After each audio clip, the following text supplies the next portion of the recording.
Hi, my name is Andrew Angeloni. We're going to be talking about open book versus closed book testing. Have you ever spent the night before an exam up late cramming?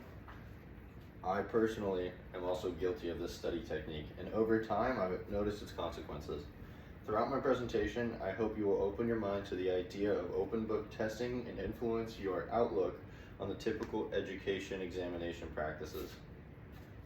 I've taken many different classes and examinations myself, and I've experimented with quite a few different study techniques.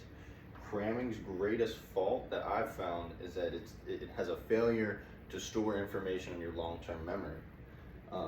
Those who study over long periods of time, a few weeks in advance, will have an increase in amount of information stored in that long-term memory.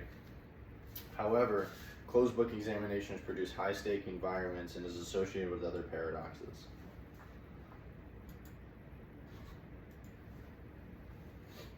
We're going to be going over two main points: complications associated with closed book testing and the benefits of open book testing. So first, I would like to elaborate on the complications of closed book testing. Many educators and students agree that there are many flaws within the education system, and examination process is just one of the many. When preparing for a big exam, most students are going to feel stressed. It's inevitable. And as that exam approaches, that stress is going to increase.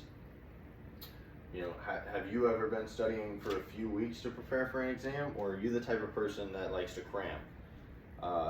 Knowing that you're going to go in for that exam and sit for a test, and you either know the information or you don't know the information, can cause a significant amount of stress on the mind and body. A study performed by MedVac finds that closed book examinations increases the stress that students undergo, and the Mayo Clinic finds that stress and anxiety can increase forgetfulness.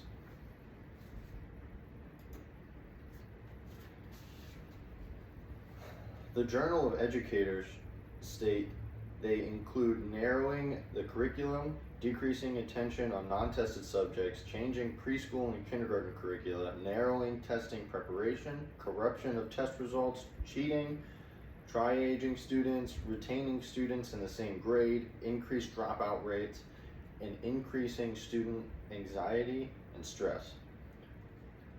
All of these paradoxical negatives lead to high-stake testing environments. Now let's dive into some of the benefits of open book testing. So open book testing more accurately represents what's going to happen in the real world after graduation.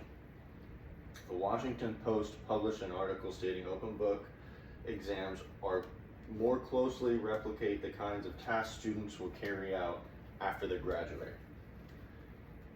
Open book promotes the development of problem solving as well as higher order thinking, and it's going to reduce the temptation of cheating and unethical behavior. Open book testing is more beneficial because you know how to find the information and where to look for it in the real world. It's teaching you necessary skills.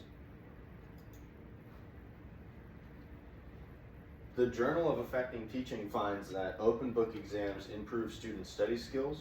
Students work more creatively and probe more deeply into the material. When preparing for an open book exam, students tend to avoid cramming and reduces that stress level. Stress also has a direct correlation on your cardiovascular health. The American Heart Association finds that stress may lead to hypertension, strokes, possible heart attacks. They find that chronic stress has been shown to be associated with an increase in cardiovascular events. I believe that open book testing will increase the amount of information retained because stress levels are so low in that environment. Now that we know how superior open book testing is, to simply state it, the time, effort, and stress it takes to prepare for a closed book examination is far less beneficial than an open book examination.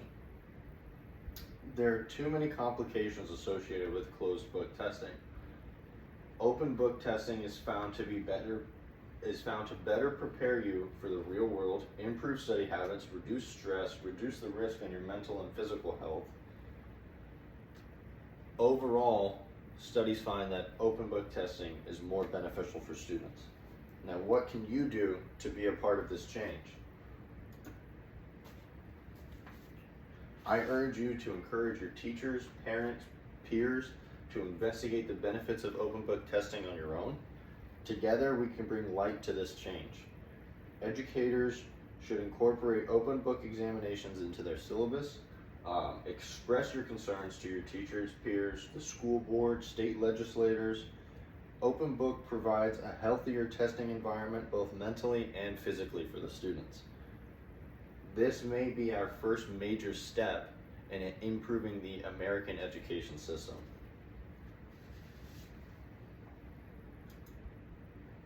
Some of my sources. Thank you.